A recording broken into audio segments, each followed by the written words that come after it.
Thanks for joining us again on the YouTube channel of the National Association of Flight Instructors. My name is Sarah Stout. I'm the Program Development Manager here at NAFI.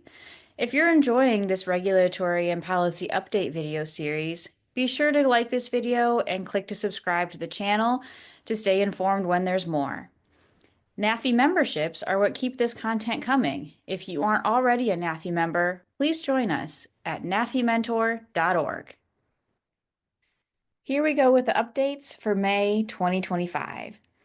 In this video, we'll cover upcoming changes to instrument approach procedure charts, question format changes coming to Airman knowledge tests, the next dates for Part 141 modernization effort meetings, a new FAA order about U.S. address requirements, and one more reminder about checking flight instructor recent experience end dates. Two changes are coming to instrument approach procedure charts in the near future. First, starting with the June 12, 2025 publication date, the FAA will begin removing 67-to-1 slope obstacles, spot elevations, and the highest obstacle from instrument approach procedure charts. The latter two will also be removed from airport diagrams. This initiative received unanimous support from the FAA and a variety of industry groups at the April 2024 Aeronautical Charting Meeting. Background information and research on the impact of the removal of these obstacles have been going on for some time. The primary reason for the removal of these obstacles and information is due to chart clutter. Over time, more and more obstacles have been built that meet the charting recommendations. Reducing chart clutter would make more critical information more visible to users. More information about this change and a record of discussion can be found in the charting notice and recommendation document linked in the video description. The second is the removal of the circling icon from instrument approach procedure charts and radar instrument approach minimums, beginning with the August 7, 2025 publication date. In 2012, there was a change in TERPS criteria that expanded circling areas to provide improved obstacle protection. Over time, to indicate the new criteria had been applied to a particular procedure, the circling icon was placed on the circling line of minimums. All circling areas have now been evaluated for the circling MDA protected area radius shown in the table on the Terminal Procedures publication. Now users can ignore the circling icon on charts. The FAA's charting notice on this change is in the show notes. Announced in the April 2025 edition of the Airman Testing Community Advisory, the FAA will be updating test question formats on pilot and mechanic airman knowledge tests. First, questions that contain the name of an airport will have the name updated to align with the format of the airport name and identifier on the sectional chart. Check out this example from the Community Advisory.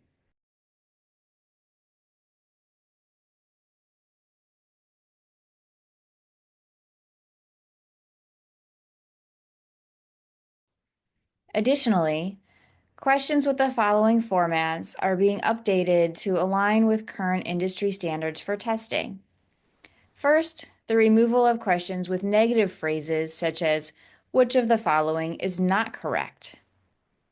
Second, questions written in the third person. And finally, questions that give the option of both or neither as options will be revised to solicit a single response. A link to the April 2025 Airman Testing Community Advisory is in the video description. The FAA has announced via the Federal Register the dates of the next in a series of meetings for the Part 141 modernization effort. Tuesday, June 10th and Wednesday, June 11th are the dates of the hybrid, virtual, and in-person meetings. The in-person portion of the meeting will be held at Bridgewater State University in Bridgewater, Massachusetts. If you plan to attend in person, capacity is limited and you must register no later than May 27th. Information on registration is available on the FAA's website for this initiative, linked in the video description. If you'd like to submit written comments before this meeting, the deadline is June 3rd. Instructions on how to submit comments can be found in the meeting notice on the Federal Register, also linked in the video description. It's been a few months since we last talked about the FAA's new policy on U.S. addresses for certain individuals, including Part 61 pilots. As of April 2nd, the first part of the rule requiring a U.S. address or U.S. agent for service for individuals applying for a certificate, rating, or authorization under Part 61, among other parts, is now in effect. To help primarily designees, but also useful for flight instructors, the FAA has published Order 8900.731, U.S. Agents for Service on Individuals with Foreign Addresses who hold or apply for certain certificates, ratings, or authorizations. As exciting as that title is, it is a worthwhile document to take a look at. It's only 3 pages, and the first page is mostly boilerplate and background information.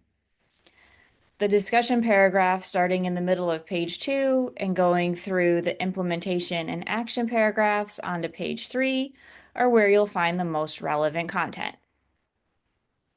By July 7th, 2025, all Part 61 certificate holders who do not have a U.S. address on file with the FAA will either need to update their address to a U.S. address or file for a U.S. agent for service with the FAA's dedicated website. As one more reminder, if you're a flight instructor who has established a new recent experience end date since the new recent experience rule came into effect on December 1st, 2024, you are encouraged to double check that you were issued the correct recent experience end date. Reminder, these are not issued on your certificate anymore, and the only place you can check is online in the FAA's Airman registry. You can look yourself up using the FAA's Airman Inquiry tool with a link provided in the show notes. Generally, the easiest way to find yourself on this tool is to put in your last name and your certificate number, and that'll find your unique record. Take a look on the Flight Instructor tab and ensure you were issued the correct recent experience end date. If you were not issued the correct recent experience end date, work with either your FERC provider or whoever signed off your application to work with the FAA and get that corrected. Typically, the FAA can correct these in just a couple of days or less once they are notified of the error. Thank you again for joining us for this month's Regulatory and Policy Update video. If you aren't already a NAFI member, please join us at nafimentor.org. NAFI memberships are what keep this content coming. Anyone is welcome to join. And don't forget to subscribe to the channel and ring the bell for notifications to never miss a video.